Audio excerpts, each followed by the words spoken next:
First Lady, thank you so much for the invitation, and thank you for your trust to allow me to come. You know, it's nice when they invite you to minister, but when they ask you to come back, you will admit the Lord did something the last time, and we praise the Lord for that. And then the Apostle Paul said a few words in the book of Acts in chapter 17.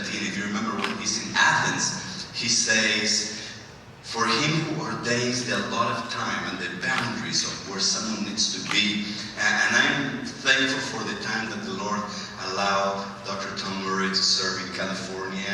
And we're just glad that the Lord reminded him of the boundaries of the state of Oklahoma and that we needed him back in Southwestern. So thank you so much for not only welcoming back to our school and to your conference, just the president of a school, but also a son of this house. And thank you for all that you have done for Southwestern over the years. And hey, let me tell you something. I get to see it day in and day out. Those young adults, powerful men and women of God that He's calling into ministry.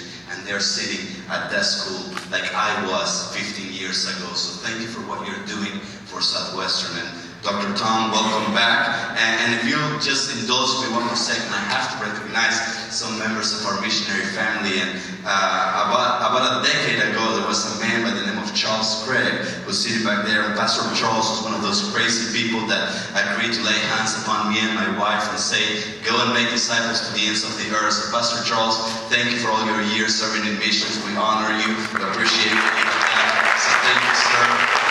And then you know him as Pastor Ackerman, but we know him as Gary. And thank you so much for what you guys did in Costa Rica, in South Sudan. We honor you. We appreciate the foundation that you have led. And you know, you're pastoring in Davis, but we still think of you as family in mission. So thank you so much. And then, man, you guys have an awesome missions director here. So to the Morrises, thank you so much for what we know you have done with Christian villages and all the different things, but thank you for what you will do. And look, I happen to be the regional director of South America.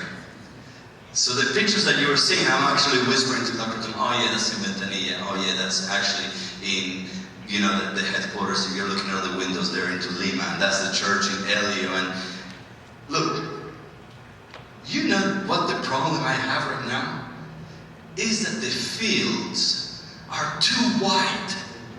They're too ready. And some people think that that was a lofty goal to go from 10 to 100 churches. No. If you actually were in the room with me a month and a half ago when I'm looking at these pastors and we're talking about what is the Lord going to do here, and everybody's saying, yes, we have been sleeping on potential far too long. And we understand that the birthing capacity is in us. In that day alone, we have the commitment of 6 church plants. And I want to tell you something. This month alone in South America, we have already planted 9 churches. That's just in June, and we're getting started. So when you're hearing about somebody saying, yeah, we're going to go from 10 to 100, that's not just trying to make you feel good about a goal. That's just saying what we measure, we accomplish. And we're going to measure it. And I know that when they're coming back from furlough because you sent them to the field, Jason and Katrina are going to tell you, you know what, you sent me there and it's 2023 and we actually passed 100. Praise the Lord. So get them out of here, please. I need them. I want them. I pray for them. I pray for you to pray for them, but I pray for you to get them out of here. So thank you, Bishop, for your support, and that's all I need to say about that. And the Lord has been far, far too faithful to us. And just like Bishop said, Jessica and I have seen what the Lord can do. The psalmist say that, you know, taste and see that the Lord is good. Yes. And we can say, He is. Yes. He is faithful. He keeps His promises. And what started as a dream today has 17 people working full-time on a missions assignment, discipling people to the nations and sending them to the areas of the world. Right now we have multiple teams out. Over the summer we're going to be in 11 different nations. We have actually 3 active internship programs. Right now we have 2 guys that are spending 2 months in Cuba because the Cuban government for the first time has given us a midterm visa, and they have promised that if they behave, we may start getting full-time visas for people to go as missionaries to Cuba. And one of them is a Southwestern grad that just graduated, walked across the board. He grabbed the diploma, got on a plane, and is right now in Havana Lord saying, I want to stay here and be a missionary. Can you say praise the Lord? So, look what the Lord has done. And testimonies are great, but the word is better. So if you'll be so kind and join me in the book of Isaiah, chapter 54. You know that most of you have read this countless times, and you have probably preached it so many times. And I trust that tonight we're not only going to have a repeat of what we have seen, but I'm believing that the Lord will speak something fresh and new into our lives, into our spirits. And if you will be very kind and stand with me as we read the word of the Lord, Isaiah chapter 54. And verse 1 tells us, sing, O barren one, who did not bear. Break forth into singing and cry aloud, you who have not been in labor. For the children of the desolate one will be more than the children of her who is married, says the Lord. Enlarge the place of your tent. Hallelujah. Yes. And let the curtains of your habitations be stretched out. Do not hold back and lengthen your cords and strengthen your stakes. For you will spread abroad to the right and to the left, and your offsprings will possess the nations and will people the desolate cities. And Holy Spirit will say, we hear you. And we want the fullness of what you intend to do in us and through us. Speak to us tonight. Move freely in this place. We long for you. We have been at it far too long to do it without you in our midst. We want you. Let your voice be heard tonight. In your name. Amen. You may be seated, and as many of you are probably very much aware, this passage has been one of the cornerstones of what as a church and as a denomination we have been talking about for the last few years. Coming out of General Conference when Dr. Beecham was re-elected as our General Superintendent, he made this statement that he felt that the Lord was calling us to a time of prayer, to a time of fasting. And out of that, he turned around and challenges us as a church. Let's dive into this passage. Let's see what the Lord has for us, because we feel that this word is not just a word, but it could be a rhema. There's operating and moving and birthing something in our movement. And out of that time of prayer and fasting and studying, there were some statements that were very, very clear that it is not just something cool that you can print in a t-shirt and wear, but it means so much more to who we are as a church and to who we are as a movement. And Bishop Greg and I, we're talking about tonight, and he said, Max, I would love for you to speak on who we are. Yes. Yes. And we are people of promise. Amen. An International Pentecostal Holiness Church is a place of hope. Yes. Amen. And I would like to talk to you about this, but please do not check out, because this is not perhaps what you're thinking that you're about to hear.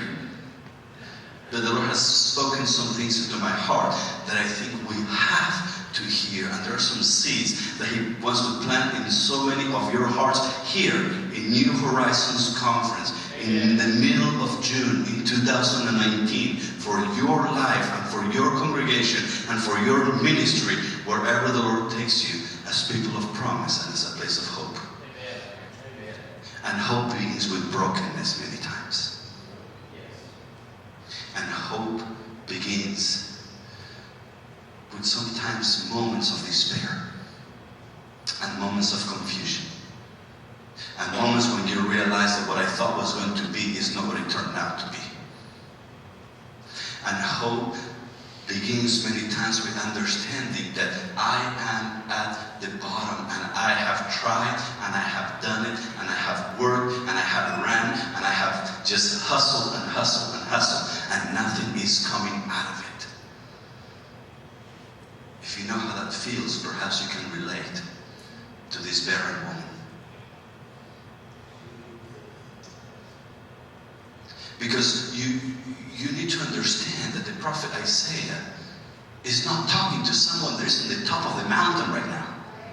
Yeah. It's not talking to someone who's celebrating a great accomplishment.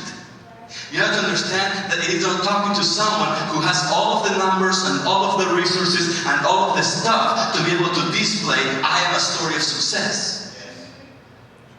The prophet is talking to someone who feels defeated, who feels forgotten, who feels lonely, who feels fruitless, who feels that I have tried with everything that I can do and there's absolutely nothing in the natural that I can do to turn this situation around.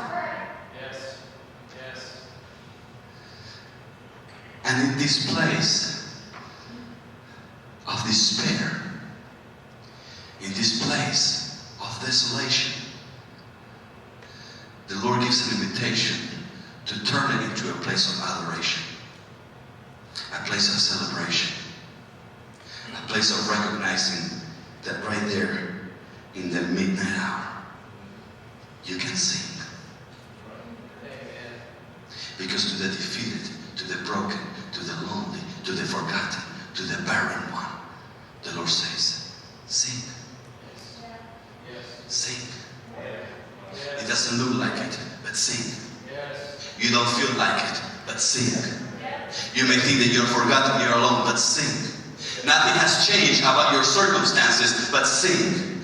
Nothing has begin to turn around for you, but begin to celebrate and begin to recognize that I am who I say I am, and I can do what I say that I can do. If you will let me be fully who I intend to be in your life and in your ministry, it does not matter what history says about you. What matters is what the maker of history is determined to do through you. So sing, you barren, you who are not being a labor, because you will get birth. And that is not conditional on your natural capacity. That's conditional on the supernatural capacity of Him who say, I told you, I created you, I formed you, I know what is dormant in your womb, and I can bring life out of death because I am the great I am. So let me be who I intend to be. So sing. Acknowledge who I can be. Because I want to be. I made a covenant with you. I gave you a promise. I invited you to join me in this adventure. So I'm not intending you to let you down. You're letting yourself down by how you're responding to the covenant that I made with you. Yes. You're letting yourself down by buying into the lie that your circumstances will determine the outcome of your fruit of the ministry that I called you to be. So let me pick you up. And that begins with celebrating and acknowledging and recognizing that our natural circumstances don't determine our supernatural God. Amen. That's right. So sing, you barren one.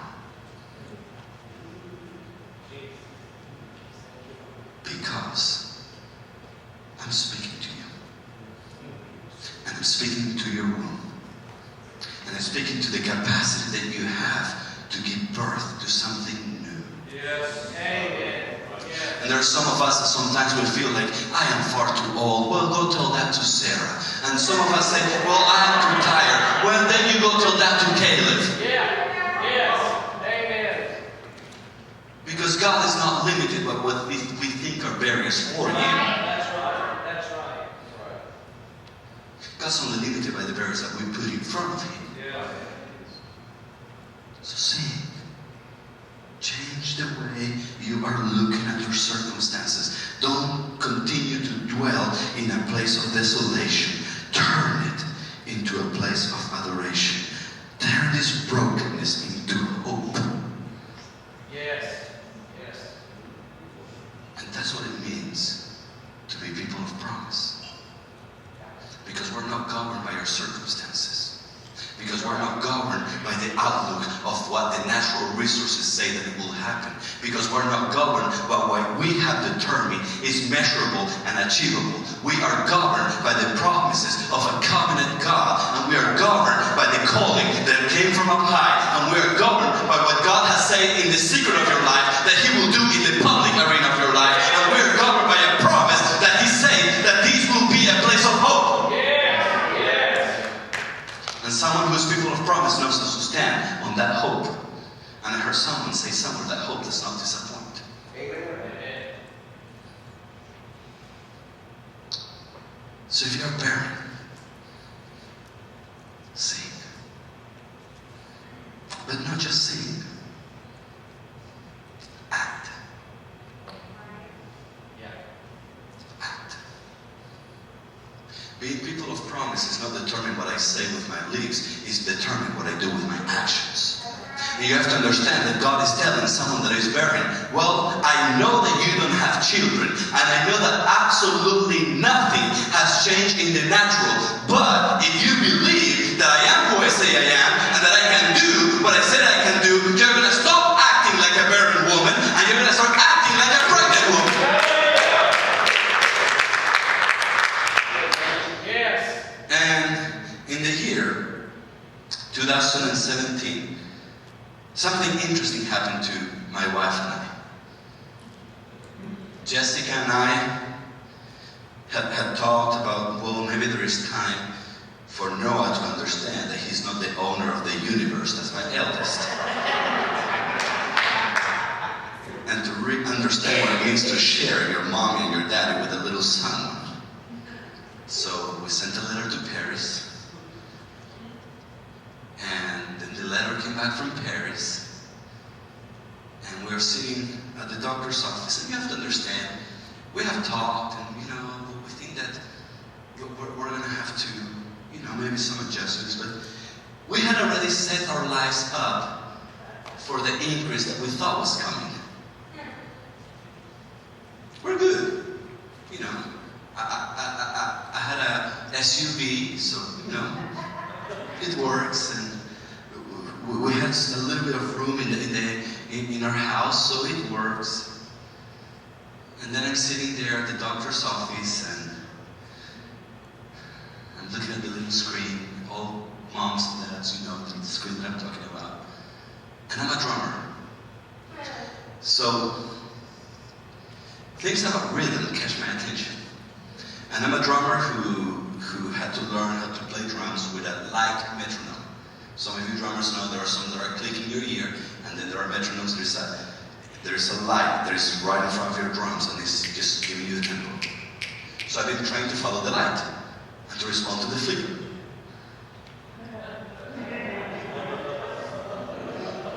So before anyone, including the doctor in that room, realized what was happening, a drummer trained to look at a light and respond to a flicker knew exactly what was happening. There was not one flicker, there were two, and they were off from each other. Twins.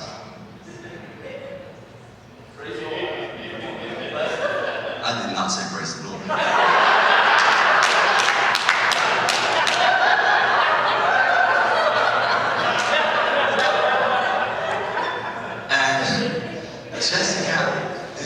Jessica was laying there, and I looked and I said, Jesus. And when I say that, she looked at me and looked up.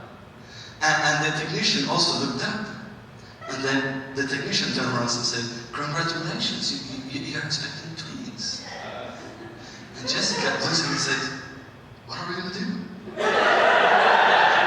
And I said to Jessica, have twins. What do you think we're going to do? We're going to do it. We're going to have twins. Can it not be one now? But immediately, I said, well, forget the 4Runner. I need a minivan. And man, the house is not going to work now. And yeah. In about 2 months, we had sold the 4Runner, we had bought a minivan, our house was in the market, we were looking for a bigger house. Why? Because she was pregnant of something bigger than I thought was coming. And I couldn't keep pretending that I could control the circumstances. I had to react to the reality that was in the womb of the woman that I loved, and I had to prepare for the increase that was about to come. So my place was too little. And there are many of that for decades now, we have been keeping God inside of the box because we have been thinking too little, and we have been acting too little, and we have been believing too little. But there are twins in the room, homie. You gotta get ready for something bigger than you thought. Yes. And if you believe what God has said about you, you will enlarge the place of your tent. Whether you have 20 or 30 or 40, if God said enlarge it, enlarge it. Yes. It's not conditional upon your reality, it's conditional upon what God has already said that He's going to do. Amen. Amen. So make it bigger.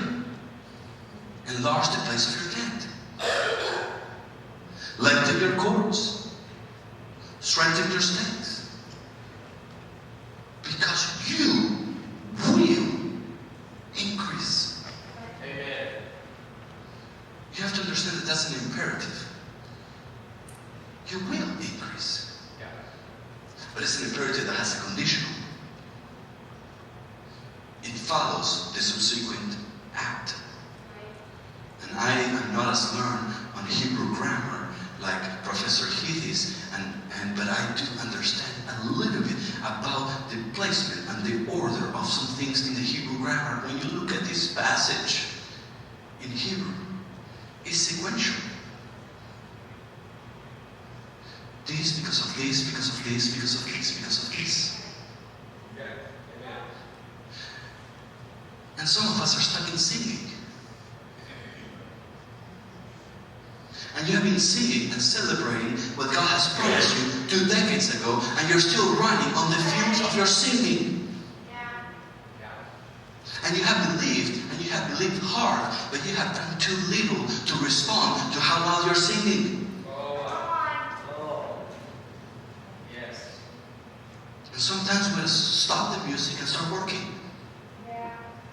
And start really responding to what we believe God has said about us.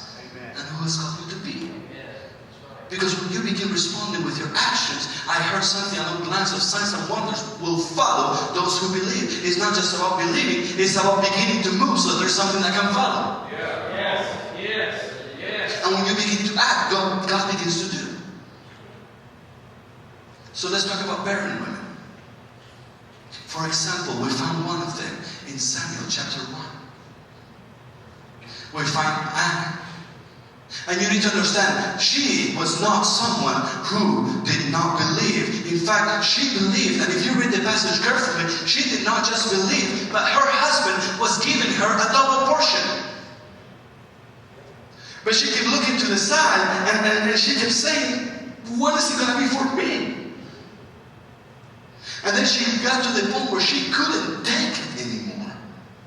And she knew that something had to happen about that barrenness, so she goes and she pours herself before the presence of the Lord, and it was so extravagant and so loud that even the priest said, what are you doing, woman? You look kind of drunk. And I said, no, I'm not a frozen chosen, I'm Pentecostal.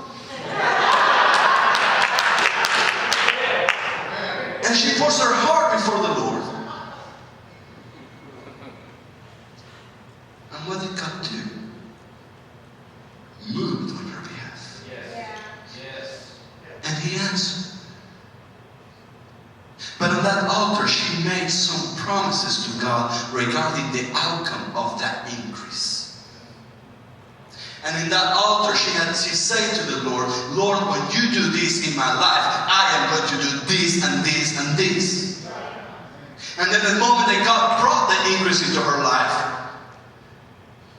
she did not pretend that prayer didn't happen. That's right. But she was faithful to keep her word to the Lord and to give the Lord what He was due. And you know what happens? That many times you and I are tired of the barrenness, and we do pour ourselves before the presence of the Lord, and we do say, Lord, have your way in my life. I want you to do this and this and this, and when you do it, I'm going to do this and this and this, and this is going to be a house that is going to look like this, and our church is going to look like this, and our ministry is going to look like this, and you can have it all, and then the Lord begins to bring some degree of increase, and then you take the reins again, and you do not keep the word that you gave Him, that it was going to be for His glory and for His honor and for His house, and you turn it into your own house, into your own glory, and for your own honor. Yeah. So then you never get fully to the point where you can truly give birth to what God wants to do in your life. Is it going to be for the kingdom's sake or for your own sake? And many times we don't realize that. That in the moments of barrenness and brokenness, we tell certain things to the Lord that we seem to forget when the Lord begins to move. Because God was not just trying to do something ordinary. God was trying to do something extraordinary. But let's talk for a little bit about the condition of Israel at that time, because we do know that the word of the Lord was very rare on that time. And then we find in chapter 3 that the eyesight of the priest was already dimming. Like we know that the vision was not quite there, and we know that there was a generation that was totally and completely lost. And the Bible actually tells us in verse 3 of chapter 3 that before the lamp of the Lord went off, that there was a young boy that was resting in the presence of God. And the Lord called Samuel. And he got up and responded. But there was something about this Samuel. We know that he was a Nazarite. We know that he had been set aside to fulfill a particular promise. We know what Samuel did.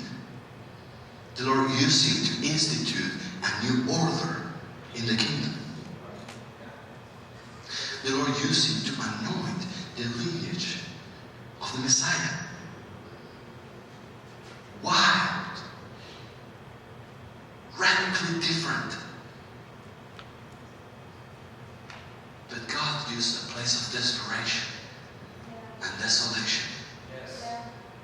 And a generation that was willing to get alone face to face with God and pour it all out to give birth to a new generation that when there was no word in the land, they could hear clearly what God was saying, and where there was no vision in the land, they could see ahead to what God was going to do in the kingdom. And before the lamp turned off, before the fire extinguished, God brought something into his presence that was born out of a place of barrenness to establish a new order in the kingdom.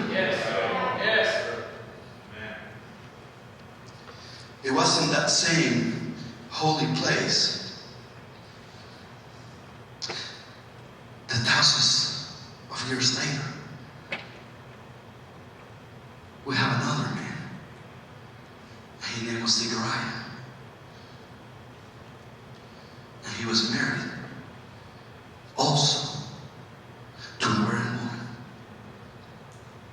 And the word tells us that this prophet is offering incense before the presence of the Lord. And the Lord spoke. He said, Zechariah, your wife is going to give birth. And this is going to be a new generation. And this generation is going to usher the full manifestation of the kingdom. Do you believe it? So we have Samuel coming in to the scene out of barrenness, in a time where the voice of the Lord was not being heard in the land, because God was trying to do something new. And we're here, John the Baptist coming into the scene out of barrenness, in a time where for 400 years the voice of the Lord was not heard in the land. And then God breaks the silence, because out of a place of barrenness He's wanted to bring a generation that fully understands where the kingdom is headed. But they were Nazarites. They didn't look the part. You see, Zechariah was awesome, wearing the linen and working with the incense and doing the stuff of the temple. But he was cool, giving birth to something that did not look like him, and did not sound like him, and did not preach like him, and did not dress like him. But the DNA was the same. Yes. Yes. And the willingness to bring the kingdom on earth was the same. And this happened again before the lights went out. Can we get real in here for a minute? There are some of us that have been looking at the lamp flicker for a while.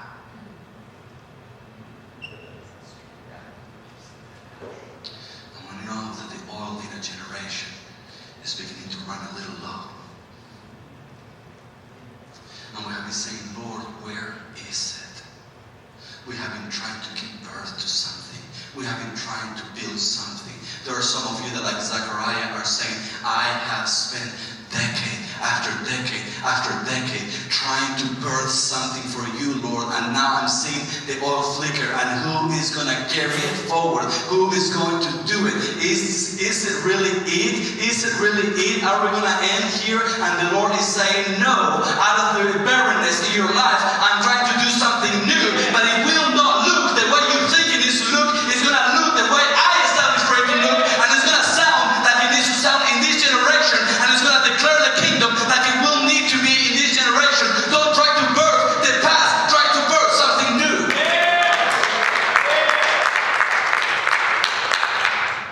Because there is a promise that I gave this movement, and I have established it to be a place of hope. But some of us have forgotten to celebrate the fact that God is at work. And we have given in to the desolation. Some of us have not necessarily kept our word. And we have been trying to make God move on our own terms. And some of us have not been willing to lose control and give birth to a Nazarene generation that is wild and crazy for the things of God. But you have to understand that out of barrenness, twice, it was connected with the revelation of the kingdom. The guy who was born here, Samuel, goes and anoints David, and the lineage of the Messiah is established. And then in the next instance of barrenness, also connected to the holy place, you have the one who announced the arrival of the one who was promised over here. And you see that God moves from generation to generation to generation, and He keeps His promise. And just like He kept His promise of what He birthed through Samuel in the life of David, because we see John the Baptist ushering in the arrival of the Messiah, you can begin to say, okay, Lord, in the barrenness in my life, and in the dry places in my life, and in the things that I do not know how you're going to do in the natural, I'm just going to trust that the supernatural promise that has been working from generation to generation to generation will be at work in my life. I am not going to give in to a spirit of fear that the lights are going to go off. I'm going to believe that your spirit is at work in me, and you have told me for this time, for this hour, and I'm going to give birth to the promise that you have entrusted me, regardless of what it looks like. Yes. Amen. And that's the mindset of people of promise. Amen. And that's how you establish a place of hope. Because God is not done with you. Amen. And God is not done with me. And God is not done with the New Horizons Conference. And God is not done with the Pentecostal Holiness Church. Amen. And that's why in Peru, God is not done. We're going to plant 100 churches in the next 5 years. Yes. Yes. What is God asking you to give birth to? Amen. What is God asking you to bring forth? Yes. Because God's not calling you just to manage this joint and keep the lights on. God is calling you to birth something new. Hallelujah. God is calling you to the fulfillment of the promise that He has given you. God is calling you to be people of promise that are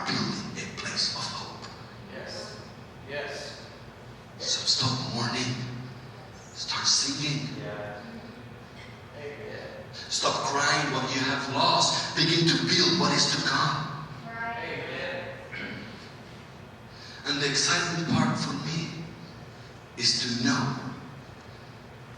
who's going to inherit what the Lord has called me to build today. Because He said, enlarge the place of your tent. Stretch your curtains wide. Lengthen your cords. Strengthen your stakes. For you will increase. And your offspring. Yes. Will take the nations. Yes. Your children will inhabit desolate cities. Because of your faithfulness in your generation, there will be a mighty increase and outpouring in their generation. And the last time I was here, I talked to some of you and say, many of you are thinking, I'm the David of the story, but God is calling you to be a Jonathan. Are you willing to anoint and equip and resource a generation that will inherit the kingdom that is to come before you? I am repeating the same call. Are you willing to build something much greater than what you and I are going to see? But when we stand before the throne room of God, the Lord will say, you build it, you length it, you strengthen it, they conquered. We all know Samuel. And we all know John the Baptist. But today I'm talking about Anna. I'm talking about Zechariah. I'm talking about people that were willing to give birth to what was coming. I'm talking about an anonymous woman who has become the subject of a rallying cry for a denomination. We are a place of hope. And we're people of promise. Yes. Because an unnamed woman in the moment of her barrenness was willing to sing. And was willing to respond. And was willing to build something far greater than she had seen, simply because she said, yes, Lord, I believe that you are who you say you are, and you will do what you promise that you will do. Yes. Can God do what He promised He will do in your life? Yes. Will you allow Him to do so? Yes. Hallelujah. Stop mourning. Start singing. Yes. Start building. Release a generation. Let His kingdom come and His will be done in your life. Amen. And Jesus, I ask of you that today we will not just be hearers of the word, but will respond. You are calling us to be people of promise. You are calling us to be a place of hope. And I just pray that you will pour out your Spirit upon our lives, and that you will let your word take root in our lives. And you are asking of every single one of us in this room, will you believe? Will you let me do what only I can do? Will you stop looking at the natural and believe and trust what you heard in the supernatural? Will you give birth to what I want to birth through you? Will you believe that I can do it regardless of what you think it will turn to be? And I just pray, Holy Spirit, come.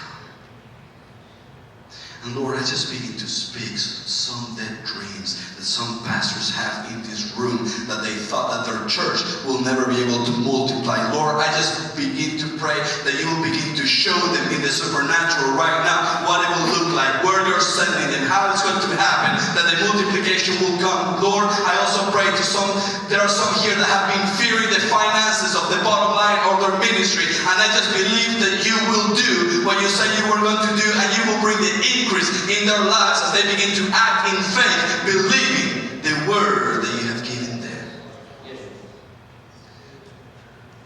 Lord, I also pray for those who have been in a place of